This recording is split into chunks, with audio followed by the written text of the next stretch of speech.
Hello Wrexham fans. How are you? I hope you're well, and look, players leaving, and good news too. Stay until the end and I'll tell you everything and more.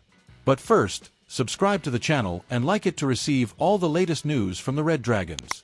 Before I tell you the big news, here are the latest and greatest news from Wrexham AFC. Do you remember when Reynolds and McElhenney decided to bet on Phil Parkinson to manage Wrexham? Well, back then, many people doubted the choice. He was appointed even before the first promotion campaign, when the club was still fighting to escape the National League and return to the EFL. And look where they are now, competing in the Championship.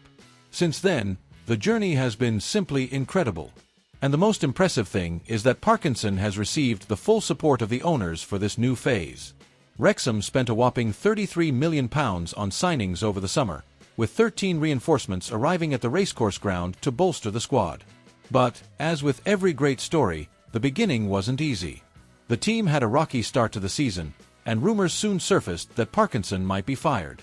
Several names began to be mentioned as potential replacements. But then came the answer. With a crucial victory over Norwich City and a 4-game unbeaten streak, Phil Parkinson sent a powerful message to those who doubted him.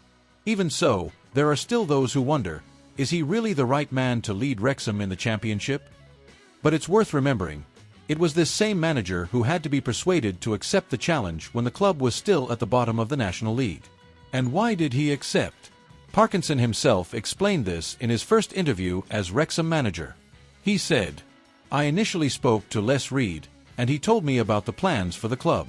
Anyway, I know everything about Wrexham because of its history and its importance in the sport. Then I spoke to Rob, and he sold me on the vision and plans for the club going forward. I thought it would be an exciting project to be a part of, and I was really looking forward to playing my part in the journey the club is about to embark on." These words seemed common, like the ones any manager would say when taking on a new challenge. But this time, they became reality. Phil Parkinson achieved what few imagined, leading Wrexham to a historic rise, winning 3 consecutive promotions, a first in the club's history. And this didn't happen by chance. Rob McElhenney and Reynolds demonstrated, through their actions, that they are ambitious owners. They have completely transformed Wrexham over the past 4 years, and they made their plans clear from the start. Rob made it clear to Parkinson, the goal wasn't just to get promoted, it was to elevate Wrexham to the top, to provide the structure, investment, and the ability to dream big. And that's exactly what happened. Parkinson had the freedom, resources, and confidence he needed. And the result? History being written before our eyes. Now, Wrexham fans, pay attention to this second piece of news, because it involves heavy investment, big names, and possible departures from the club. Reynolds and Rob McElhenney have spared no expense when it comes to strengthening Phil Parkinson's squad. Wrexham invested £33 million in the last transfer window, an impressive sum that demonstrates the club's ambition. But the curious thing is that, even before these signings, Wrexham already had a very good squad, capable of comfortably competing in the Championship. But now, with so much quality arriving, the competition for playing time has become fierce. Some players who were key players in previous promotions are losing their place on the bench.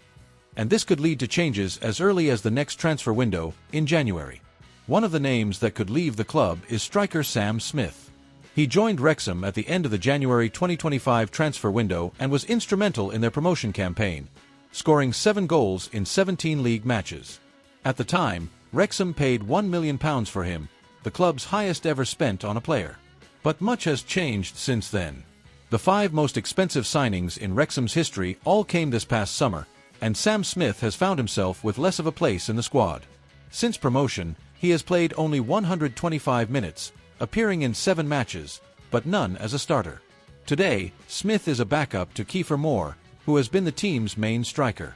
Moore, a Welsh international, has shown a superior level, especially in terms of physical presence and finishing, which explains Phil Parkinson's preference for him. Even so, Smith remains a highly valued player. League One clubs are already showing interest, as he has excelled wherever he has played, Wrexham, Reading, and Cambridge United, and is still considered one of the best strikers at that level. Parkinson, in fact, always wanted to bring Moore to the club, believing he would be the ideal centre-forward for Wrexham's style. And so far, the manager seems to have been right. The Welshman has had a direct impact on the team's performance. In addition to Moore, the Red Dragons attack also features Josh Windass, who has been essential in a more open role in attack, and Nathan Broadhead, who has shown flashes of talent.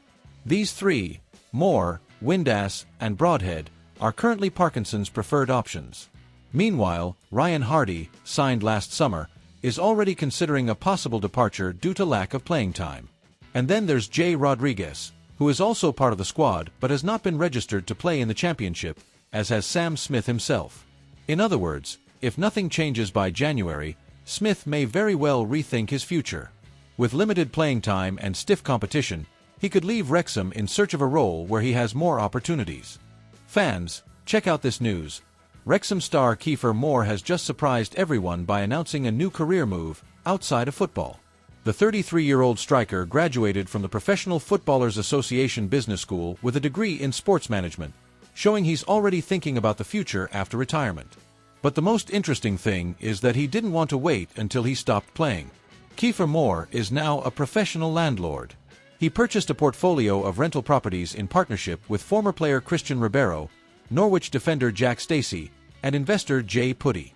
The purchase involves properties that belonged to the family of former British Prime Minister Tony Blair, according to the Sunday Times. Moore remains focused on Wrexham, but shows he's a visionary, thinking about the future and seeking new sources of income. And he's not alone. Names like Harry Kane and Robbie Fowler are also investing heavily in real estate.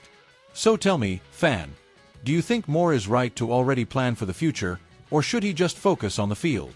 And to close today's video, we have important news about some Wrexham players who are excelling for their national teams, and even dreaming of a World Cup. Nathan Broadhead and Kiefer Moore have a big challenge ahead of them, stopping Belgium from setting a goal-scoring record and, in the process, helping Wales get closer to qualifying. Can they do it? Meanwhile, Dom Hyam, who has been enjoying a great run at Wrexham, was left out of Scotland's squad during this international break. But with the football he's been playing, could he feature at the World Cup if Scotland qualify?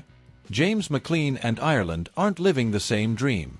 The national team practically waved goodbye to their chances of qualifying after a winless qualifying campaign. But the one really catching the eye is Issa Kabor. He's had an impressive qualifying campaign and is getting closer and closer to playing in the World Cup for the first time with Burkina Faso. The country qualified for the next stage of the African qualifiers after finishing second in the group, just behind Egypt. Now, Burkina Faso will face 3 other strong teams in the second round, and still depends on some results from Cameroon and Uganda. But, with their good goal difference, confidence is high. If they manage to advance, they will face the dreaded Interconfederation playoffs, where they will face teams from Asia, South America, Oceania, and CONCACAF. Only 2 teams qualify, meaning the battle will be fierce. Even so, Kabor is already making history. Burkina Faso has never played in a World Cup, and he is playing a key role in that dream. And speaking of his future at Wrexham, the fullback has been playing amazingly well. He has already recorded 3 assists in just 4 championship games. Journalist Graham Bailey told the Wrexham Insider that the club would love to keep Kabor, but nothing has been decided yet. He said, "Issa Kabor has been exceptional for Wrexham. Relegating him to the championship was a great achievement, and they're very pleased with the result. Of course, Wrexham would love to keep him, but nothing is decided yet." Manchester City, which owns the player's rights, is watching closely. They don't have many options at right back. Could Kabor get a chance there? It's unlikely, but who knows, the future may hold a surprise. What's certain is that Wrexham will miss him when he's called up for the Africa Cup of Nations this winter. But until then, Kabor promises to be one of the team's most important players, especially with the balance and speed he's bringing to the right flank. So the question remains, will Wrexham be able to keep Kabor? Or will City want him back? Bye, hugs, and don't forget, you're very special.